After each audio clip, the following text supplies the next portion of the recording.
um, them looting from public funds that are supposed to be helping the poor. Now, do you think that the power struggle is something that will it ever end? Will the power struggle between the rich and the poor, will it be something that will ever end? That's my second question, my brother. I actually understand. So, brother, thank you. Now, in Nigeria, I'll be honest with you, the voice or the vote of the ordinary man does not count.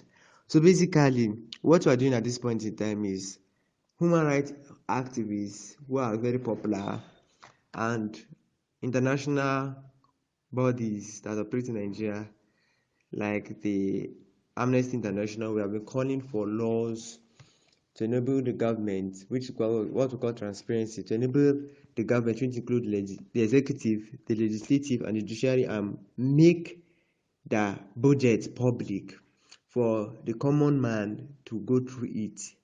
But honestly speaking, it's not just working, because in the Senate and the legislative arm of government, they're just rubber stamp. They're being used by the executive to do their will, to carry out their will, their plans. So definitely it's hard for us. So what we're looking at now is what we want them to make first their budget public, because we are all taxpayers, and from the tax that these guys are being paid, their drivers, their security agents, their maids, and even their wives are even being paid salary.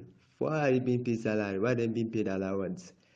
So we have been calling for laws in the country to enable the executive, the legislative, which includes the Senate and the Federal House of Representatives, and the judiciary arm of government, making that budget, that spending for each year, for each month, and for each week public for the common man, for we the common man, the poor people, to go through it. But it's not just making, they're trying. So we have carried out campaigns talking about revolution, and it's always bouncing back. We're talking about revolution, making these things public spending.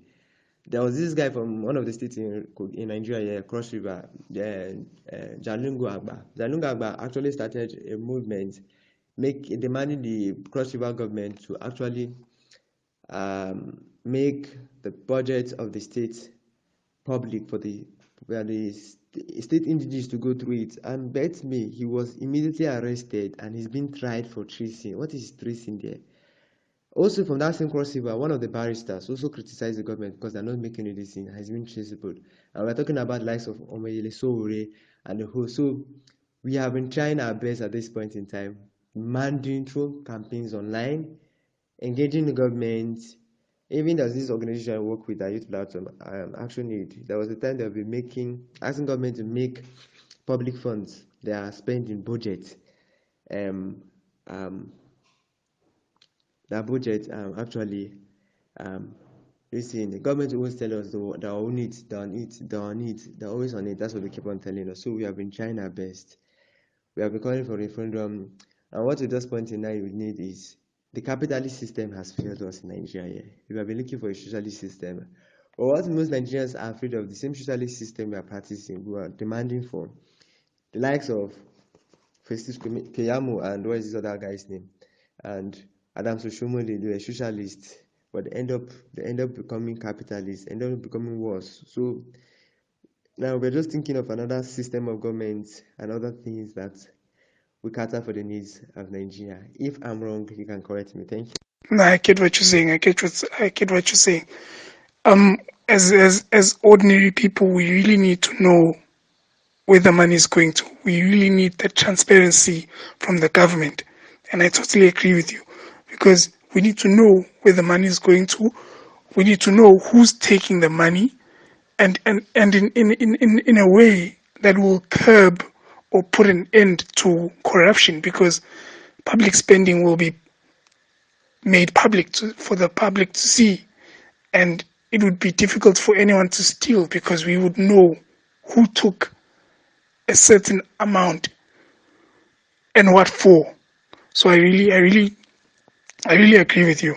But now, my next question is, do you think that Africa should just have its own currency?